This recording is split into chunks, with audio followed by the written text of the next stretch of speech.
जेके तमन्ना हुया उहे पूरा थिया कि सब कारी हाफिज आलिम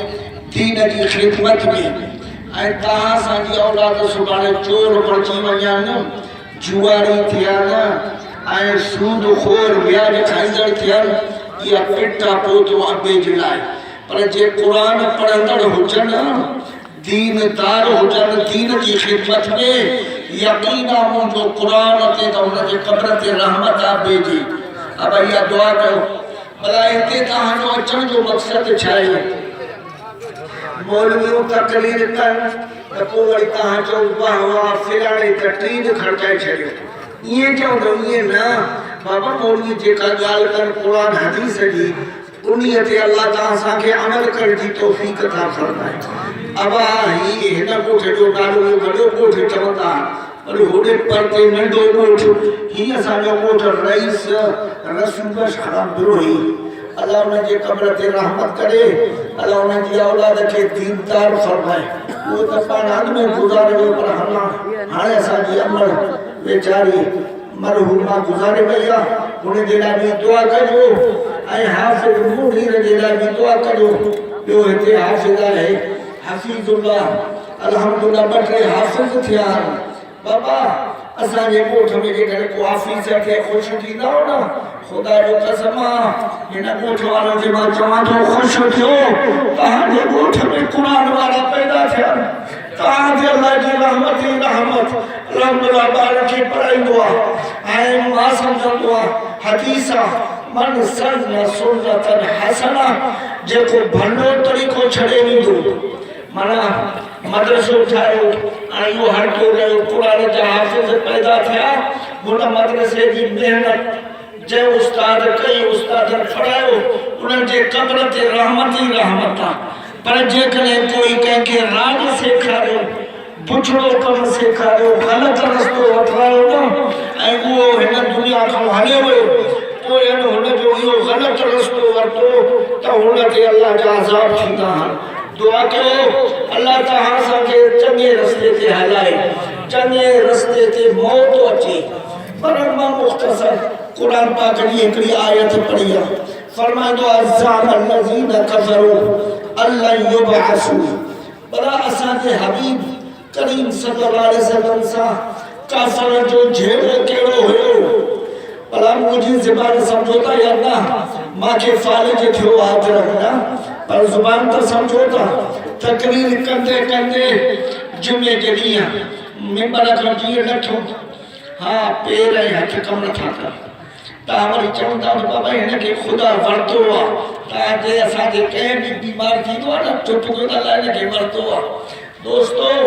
हिन वठण खे तव्हां सां रब चाहे इंसान जे लाइ वॾा मर्तबा रखिया छा वॾा इनाम रखिया पर उहे मिलंदा हुनखे महिनत करण सां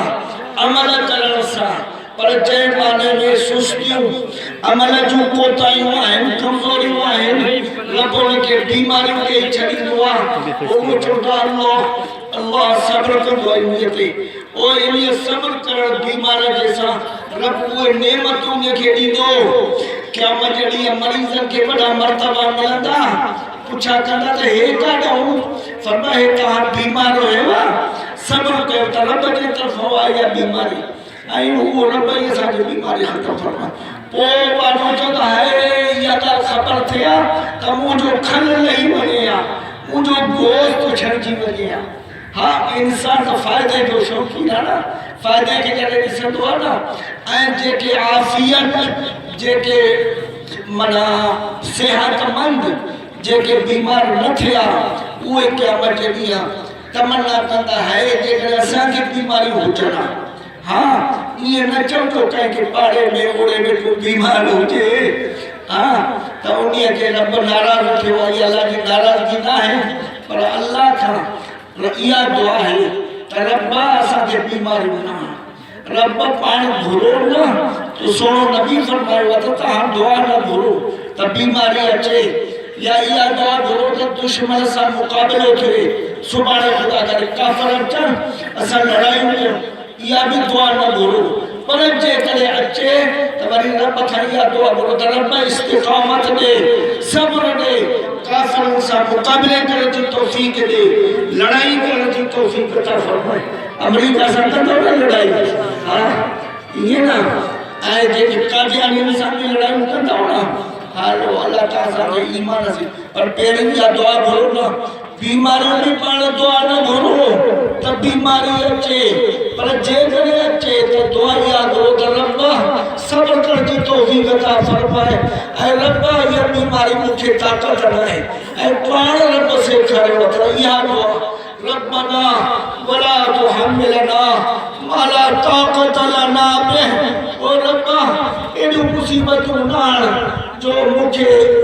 ताक़त न हुजे, मूंखे सहण जी ताक़त, बर्दाश्त करण जी ताक़त न हुजे। वफ़ादारी इहा त मां खे अर्ज़ु कयो त मोहम्मद रसूलुल्लाह सल्लल्लाहु अलैहि वसल्लम सां मुशरिकनि काफ़िरनि कुरैशियुनि जो जहिड़ो छाजो हुयो, ज़मीन जो जहिड़ो हुयो, सरदारी जो जहिड़ो हुयो, कंहिं मिल्कियत माल ते जहिड़ो हो,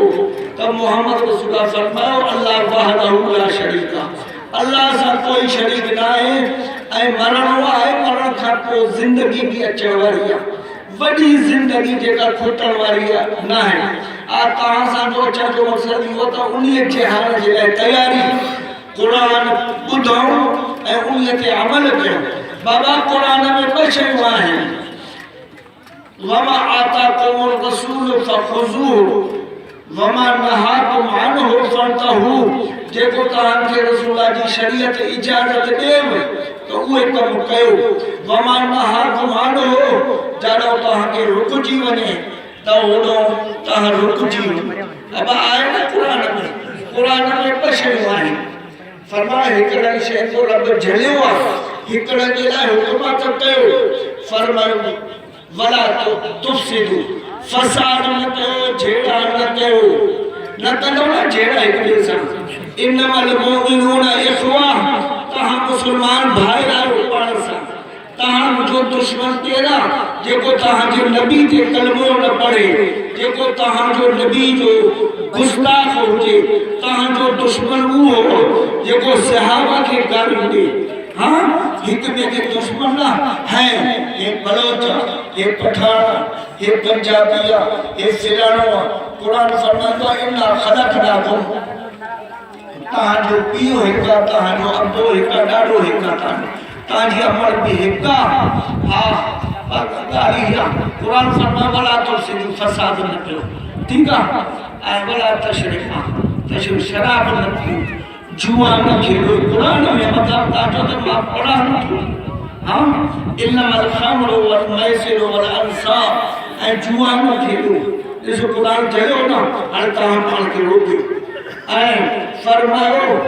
ऐं रिबा, जुआ रिबा जेको सूद आहे, इहो कीअं आहे, जेको सूद खां नथो मोड़े न, ज़ोर सां व्याज वठे थो पियो, इन्हीअ ते बीठो आहे, इहो अल्लाह जो बाग़ी आहे। अल्लाह के चवे तो विड़ मां सां तोखे ताक़त आहे, अब तव्हांखे ताक़त आहे अल्लाह सां विड़, फरमायो जेको आहे तव्हां पोइते थियो, क़ुरान थो फरमाए इन्नमल रिबा अहल्लल्लाहुल बैअ व हर्रम रिबा, तिजारत कयो, वापार कयो, बाक़ी हराम आहे तव्हांखे व्याज। हाँ, जेको व्याज खोरा उहो अल्लाह जो दुश्मन आहे, अल्लाह सां विढ़ण वारो आहे, ज़मीन वठंदा वञो। हा त पर हे क़ुरान झलियो, ॾिसो शराब न, जुआ न खेॾो, चोरियूं न कयो, वला ताकुलू अमवालकुम, हिक ॿिए जो माल न हाको न खयो ज़ुल्म सां। अरे तव्हां चवंदो त ॾाढो आदम माल विरायो आहे छा भला, हे चोर चवंदा न, छा भला ॾाढो आदम तुंहिंजो बि माल हिसो शरीफ़ त माल न खाओ, हलो, ऐं हिकिड़े जे अलाह हुकुम ॾिनो अक़ीमुस्सलात, निमाज़ पढ़ो, हाँ कुतिबा अलैकुम सियाम, रोज़ा तव्हांखे फ़र्ज़ आहिनि, ज़कात तव्हांखे फ़र्ज़ आहे, जेके कम तव्हांखे रब चयो इहे कयो त कयो, ऐं जाॾो रब तोखे रोके ओॾो रुकिजी वञ, रुकिजी वेंदव न इंशाअल्लाह।